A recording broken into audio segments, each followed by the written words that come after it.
Bonjour à tous, j'avais envie de parler avec vous des énergies de l'année 8. Ces énergies qui peuvent être assez challengeantes depuis le début de l'année, qui nous demandent part quand même de beaucoup de transmutation à l'intérieur, beaucoup de changements, beaucoup de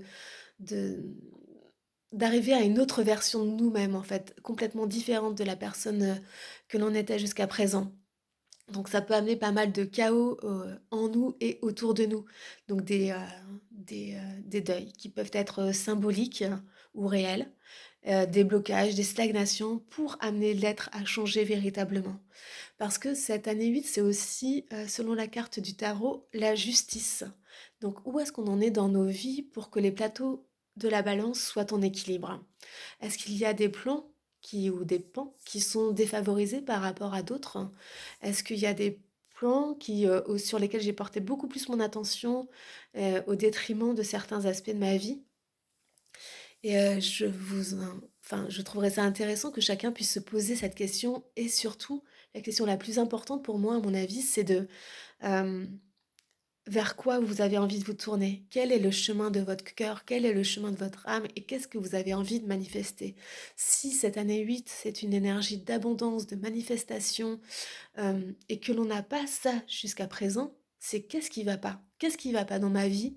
Et je dois dire au revoir. Ce à quoi je dois dire: «Bon écoute, jusqu'à présent tu m'as été très utile, mais aujourd'hui tu ne me sers plus. Ce n'est plus important pour moi, où je dois m'intéresser à ce sujet-là, à ce plan-là d'une autre manière, parce que j'ai envie de vivre autre chose maintenant».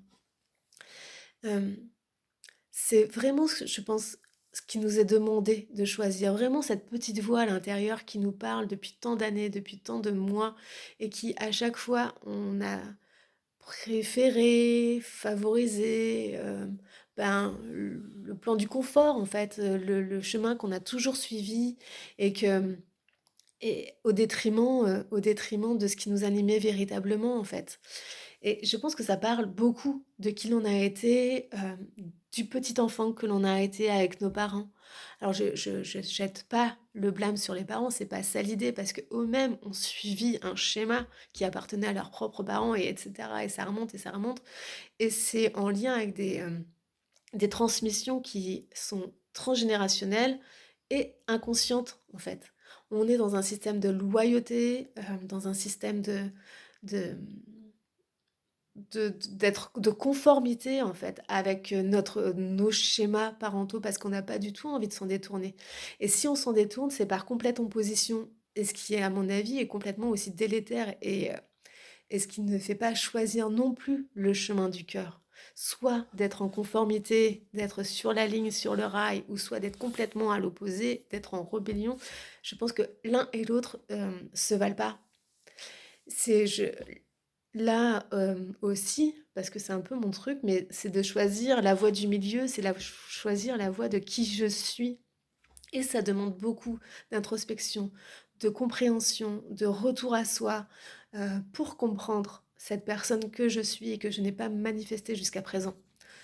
C'est, en lien avec, d'un point de vue astrologique, en lien avec Saturne et Neptune qui sont en Poisson jusqu'à l'année prochaine. En fait, l'année prochaine, elles vont passer en Bélier, ces 2 planètes. D'abord Neptune, ensuite Saturne. Et Neptune, c'est la planète des rêves. Alors, c'est aussi la planète des illusions et des désillusions, mais c'est quand même la planète de notre idéal, de ce que l'on veut voir vraiment. Et Saturne, c'est la planète de la rigueur, de la discipline, de la contrainte et du blocage également. Euh, et même si ça a un côté un peu bof, cette contrainte, c'est quand même justement pour que cette manifestation puisse s'ancrer dans la matière, puisse se réaliser, parce que sinon on est toujours un peu cuit les petits oiseaux, un peu là-haut perché, sans rien matérialiser, mais nos rêves, ils n'ont pas forcément intérêt à rester perchés, on a envie qu'ils s'ancrent dans la matière. Donc qui je suis actuellement, qui je suis vraiment profondément, selon ce Neptune, et pour le conduire après sur le champ de la réalité.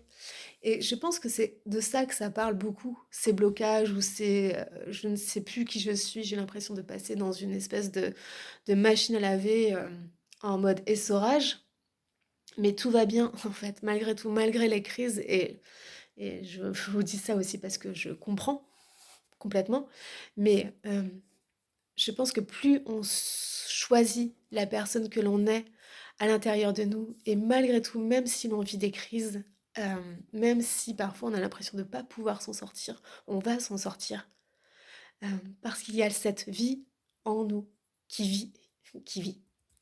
Et la question, justement, c'est de choisir de ne plus survivre. Et je pense que ce qu'on a fait jusqu'à maintenant, c'était d'être toujours dans une position de survie. Quand je parlais de conformité ou d'opposition, c'était toujours par rapport à un schéma qui ne nous convenait pas, qui n'était pas nous à l'intérieur. Et c'est ça la survie. C'est quand à l'intérieur ça s'éteint, à l'intérieur toutes les petites ampoules disparaissent petit à petit parce que finalement en fait je voulais choisir cette voie-là mais je l'ai pas fait parce que non sinon qu'est-ce qu'on va dire ou sinon tu comprends mais en fait euh, je pense que le principal, c'est pas l'extérieur. Le principal, c'est nous à l'intérieur.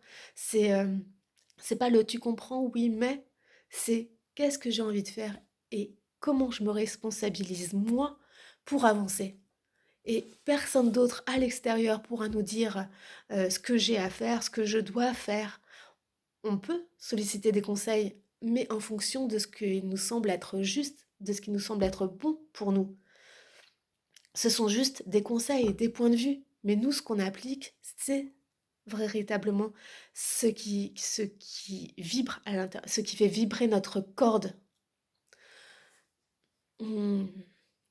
Et, je, malgré tout cela, même les élections nous parlent de cela.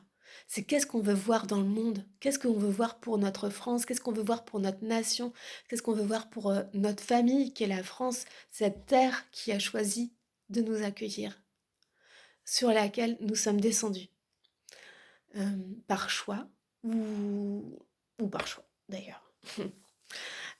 Et même malgré les politiciens actuels et dont on pourra dire un tas de choses, toujours est-il que c'est notre propre responsabilité, notre propre acte qui fait qu'on peut changer les choses.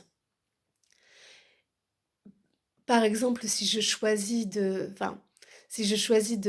m'alimenter des légumes de mon jardin, des légumes biologiques produits dans une AMAP, etc., c'est parce qu'en mon âme et conscience, j'aurais choisi de mettre des aliments sains dans mon corps, des aliments qui me permettent de me sentir bien.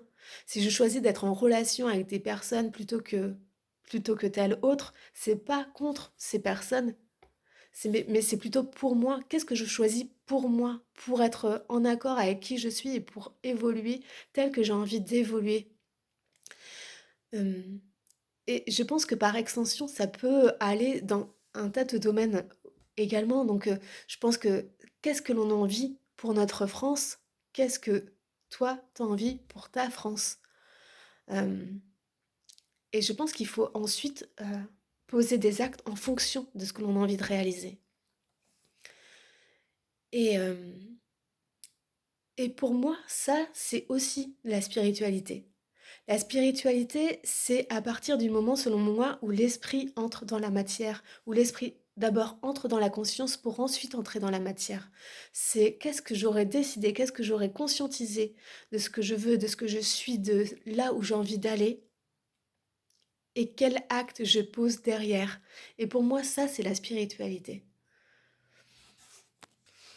Alors, je dis pas que c'est facile, je dis pas que ça va se faire en 3 coups de cuillère à soupe, cuillère, ouais.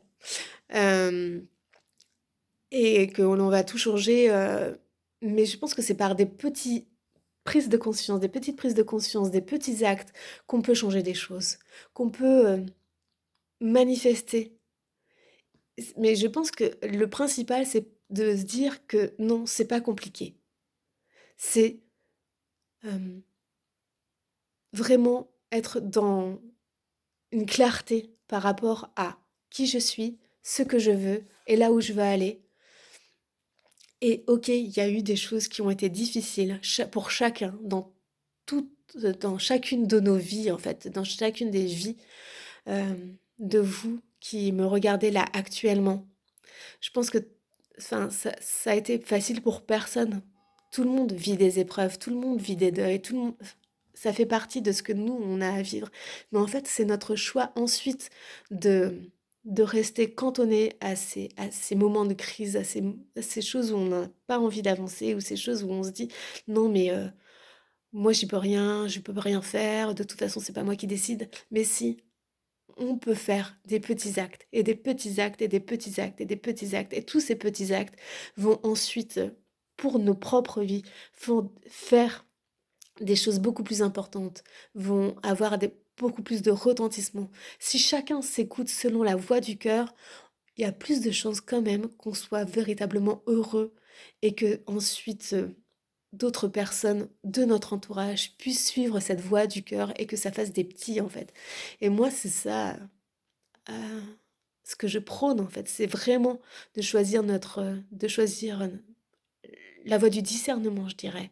De, heu, de savoir s'écouter, de savoir être en lien avec qui l'on est. Hem, d'être véritablement dans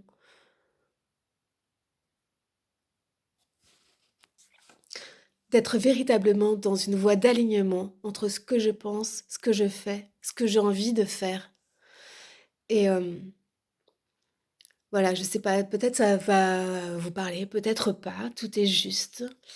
Hem, En tout cas, je vous remercie de m'avoir écoutée et je pense que le principal dans tout cela, c'est véritablement de de voir là où ça a coincé dans votre vie et tous les endroits où vous vous êtes pas forcément écouté, où vous avez préféré vous dire: «Bon, c'est bon, on met ça sous le tapis, même si ça fait de la poussière et de la poussière et de la poussière» et maintenant le tapis, fait de la lévitation mais hem, hem, je pense que,